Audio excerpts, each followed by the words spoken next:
Pocho, you're lame, dog. Quit saying my name, dog. You thirsty getting clout. You get no views on your podcast anyways, dog. Stop capping, my boy.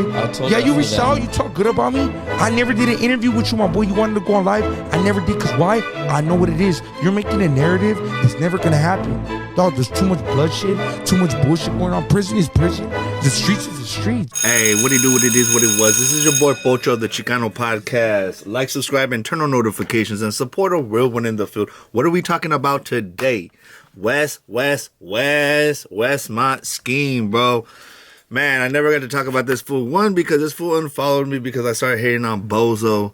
But I just felt like that was kind of a cheesy thing because he doesn't like people burning bridges with him, but he just be burning bridges with everybody. WeSSmont scheme calling out Lucky from Hoodstockz, crying, dog, crying. Another Southside crybaby, dog. But the thing about this Southside crybaby is he can really rap, and he's a real one in the field. I'll tell you why. I got to meet him.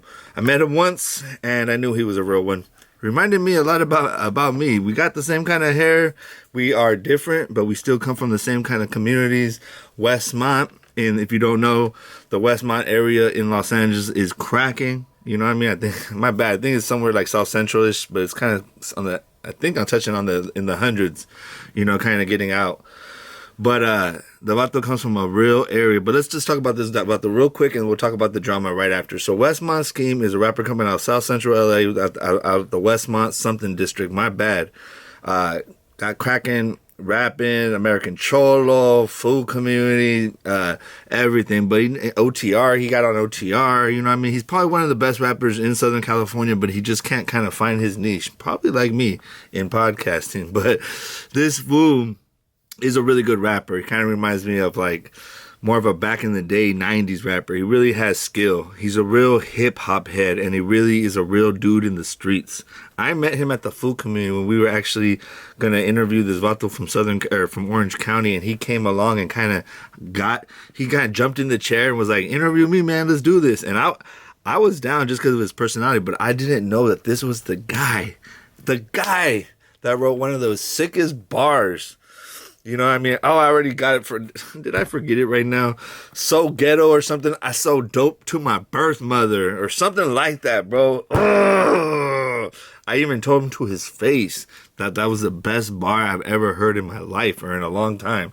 So, and he said that he actually wasn't saying that he slanged birth to his birth mother, like for her to do drugs, but it was more because she was a hustler too. So he cleared that up in the food community interview that never came out with me, LA Icon, and Top Fool, whatever, Juan, you know. And it was better. All the interviews that me and LA Icon did are way better than all these interviews. Icon can't do an interview to save his life. Oh my God, bro, that fool's stillborn. You see that shit with rubbers and feeding flexing, walking around? Bro, you gotta do a lot more walking, my boy. But all these interviews, dog, they're just like, they just don't know how to interview at all. These fools think that just because they created blogs that they know that they have substance, you know, but it's hella funny. So, we interviewed this fool. He was hella funny. He was hella cool. And he was out here, whap. He had a little something on him, dog. And I was just like, damn, this fool really lives the way he's talking, you know, and that really struck me. He had long hair. He was really outgoing, really funny, hella cool. But this fool he was out here, you know, and getting the slurk, just living his little Southside, you know, life, bro. I was like, damn, this fool is like one of the first Southsiders that I ever met that you could feel the real Southsider in him, and that he was a really rapper. You know, he was still in the streets, and he was really about this rap thing. But, and so I thought he could win. He could do a lot of things, but little by little, like when he found out that I was a Northerner, or when he, you know, it's like coming out, you know, like I got to come out to people or something. And I'm not even a Northerner like that, bro. I'm a fucking civilian now, man. I'm a grown ass man. I'm a father, dog. I don't care about that. All those slogans mean nothing to me, dog. When you're a grown man, when you deal with actual men, real men, not little children pretending to be like men, they don't care about none of these terms, bro. None of these terms. They look down on you if you even talk that way. You notice how a lot of these vatos dress like they're still like 14, 15 years old. They don't dress like men. You know, it's crazy. Anyway, let's get to the drama. My bad. I'm just blabbing on.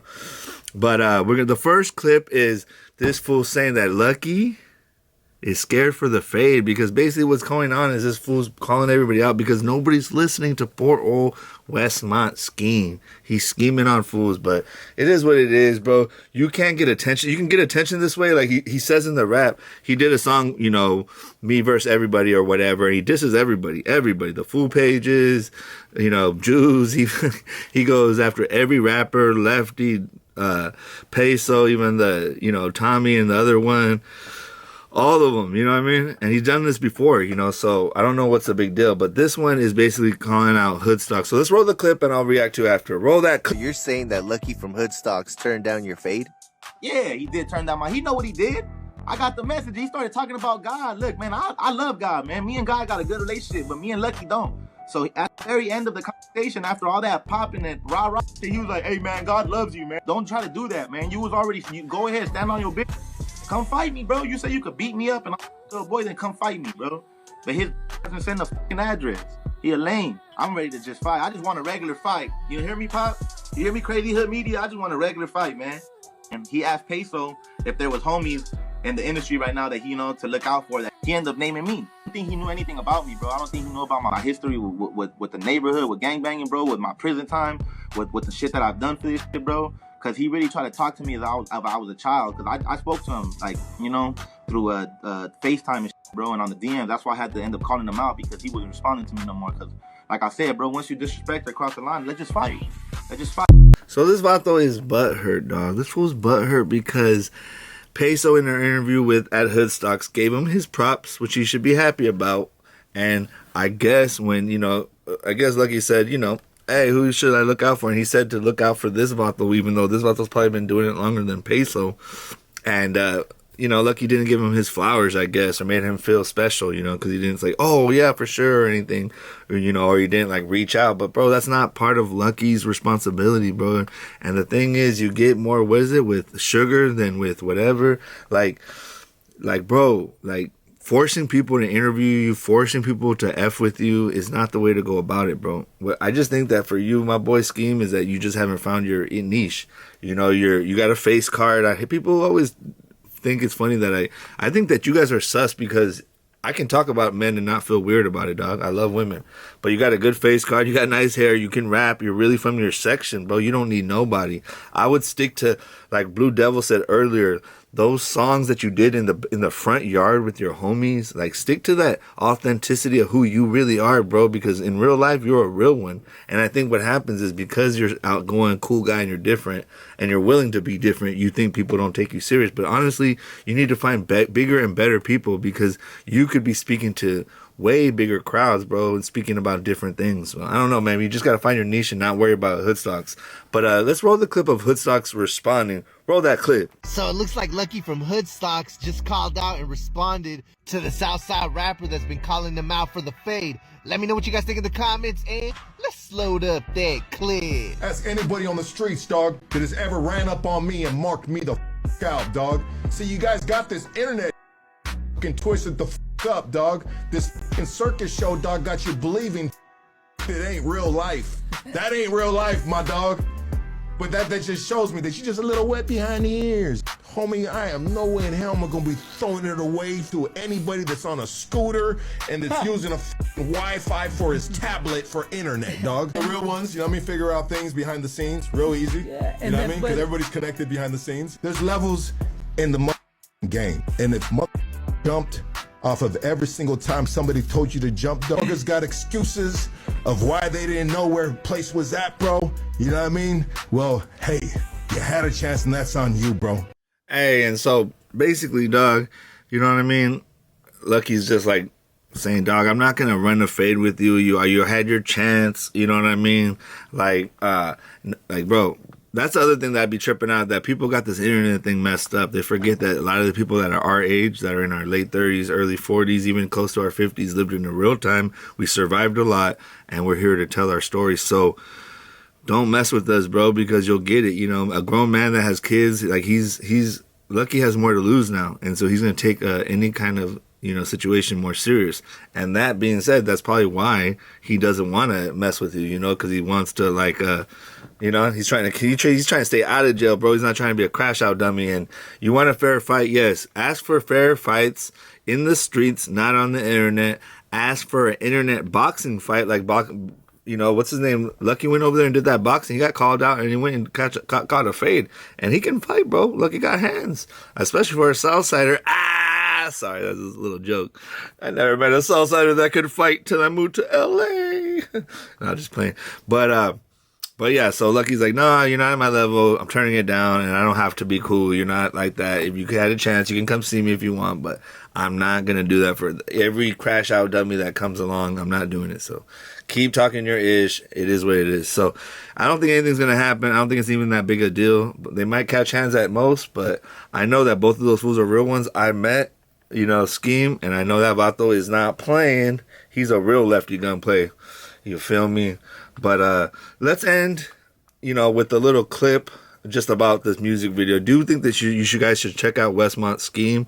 I think he is a good rapper. I think he has a story to tell. I just think he needs to find his niche and stop dissing. I think it's fun dissing people because he really does diss pages and makes it funny, And he even says, like, I didn't get no attention until I spit on the OTR, a medallion. So it's like he can only get attention when he's negative, right? Like, I've only made a video about him when he was negative. I actually didn't want to make videos about him, bro, because I like SSkeme. I met him in person. I really thought that me and him would really do things together and be cool, but that fool fell off when I started talking about Peysoh, and then he found out that I was from up north, and it's like, bro, you're with me in person, like, why are all these little things, It's just personality traits that you got to work on, bro. But let's leave you with one more clip about talking about the album and dissing everybody. Roll that clip.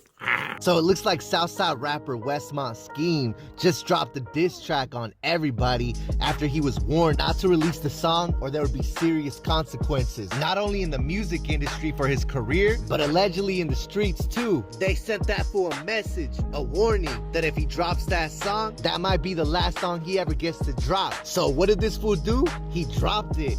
This fool didn't even tell the label, and let's just say most of the rappers that got mentioned, they ain't too happy about it. I'm not gonna name everybody, but some of the rappers that he dissed was Lefty, Peysoh, Chito, Ranas, Rowdy Rax, Tommy Guns, Blanco 15, Mexican OT. There's a bunch of fools that got dissed, and now people are saying that this fool put a target on his back. Do you guys think diss tracks hurt or help your career? Comment down below and let's load up that clip. And that goes for Chito, Rowdy, and even Peysoh. Told Lefty that I'm ready whenever the fuck he say so. Fucking my whole label, everybody on the payroll, from my city to your gritty, all the way back down to Dago. Hey, so WeSSmont, like I said, he's a dope rapper, and he basically goes and disses a bunch of fools, what I mean? Let me see. Oh, it looks like South. And the funny part about this is that they told him not to do it. Who's that? I don't think it's the Mexican Mafia or nothing, just OTR or some producers. I don't think it's that dramatic. Let me know in the comments if you think it's that dramatic that they're saying that he needs to stop dissing the Southsiders, or it's going to be a problem with the big homies. I don't think it is. And I do want to know in the comments below if you think if dissing people even works. I think it's cool if you really can make it work, but if you can't, I don't know. You're dissing the Yonis. You're just dissing everybody, dog. I think in the long run, it doesn't help you. In the short term, it can. It could help you if you use it and then you just keep pushing. But if you keep dissing people, I don't know. I don't think it's going to help. So anyway, roll the clip of him talking about, his album and dissing the homies. What I heard from some of the people that you named, that they weren't f***ing with that. What's your take on that? I don't give a f***. They got named anyway. Look, man, for the most part, I don't really think anybody took that too serious, bro. It wasn't until the people after. But I really meant that after. Like, all the other people I named, that was friendly. That was a friendly fire type. Everybody else on there, I pretty much f*** with them. Even like Blanco and Tommy Guns. I made that little shit where I said they're going to have to make back up to try to f*** with me, And it's like, I told Blanco that I was going to name drop him on the song. Like, for the most part, I don't really think anybody took shit too serious, bro. It wasn't until the people after. But I really meant shit after. Like, all the other people I named, that was friendly. That was a friendly fire. Just like I said, no disrespect to Chito and Peysoh. I just don't think they understand the hip-hop aspect of it. They might have took it serious. But I know Rowdy Rax for sure knows. I think he's in jail right now. I don't know. But I know he's gonna interpret that well. I think Lefty's still coming off the drugs, so he don't know what's going on. I know he's sober, but that it's like remnants is still in his brain. But everybody else, bro, I already got hit up by. So basically, he's just saying that that it's a hip hop thing, that most of the vatos like Rowdy Racks, other fools, they won't take it that serious, but Peysoh and Chito, they take that serious. They think it's like a gang thing. People don't understand. That's why, again, you don't bring gang politics into this, guys. You don't bring gang politics into this because it's a hip hop thing. Let's keep it hip hop. Leave the streets in the, and let it keep hip hop. The problem is that this fool Skeme can really rap, dog. He can really murder fools on the mic. So nobody wants to mess with him because he's really talented, and he'll snake you probably and go, turn on you like he turned on me, but for reasons that he think is righteous. But let me know in the comments if you guys like WeSSmont Skeme. If you think Lucky is, like a punk for, yes, I said the P word, a punk for turning down the fade. If you think Peysoh, any of these fools, Chito, the Yonis, the Tommy Buns, and the whitest essay from the Trece, if any of these fools are going to respond, I don't know, dog. I don't know if they're going to respond. I feel like they can just, because he's not that big, that they can just kind of let him go to the side. I didn't even have to speak on him, but I'm bored, and I, even if this don't do that good, I still want to, break it up into reels and go get it popping on Facebook, Instagram, and TikTok. Check out the Chicano podcast, people. So anyway, let me know in the comments if you're messing with WeSSmont Skeme, if he needs to switch it up. He tried to do that little corrido thing with, the what's his vato that took the letter when they said they were going to kill him. So he's kind of representing that no matter what, he's still with the business. No matter what people try to say, he's still going to do it. He's not afraid of nobody, and everybody needs to get on his time. My suggestion is, bro, focus on your stuff. Maybe do something that's different, or stick to that old stuff you were doing. Dope rap in the hood with your homies, having your hair down, showing something different. I always was a homie like that I would like to present myself different than all the other homies, because I am different. Anyway, is the homie different? Is he just another fool crying on the internet? Let me know why Southsiders can't get along, dog. I don't understand why Southsiders can't get along. This is your boy Peysoh of the Chicano Podcast. Like, subscribe, and turn on notifications, and support a real one in the field. Gang of you fools just like it, or you don't like it. Just like it. It's right there, bro. It's not a big deal. Tap that motherfucking button. Tap the little screen. All right, this is your boy Peysoh 1, and I'm out.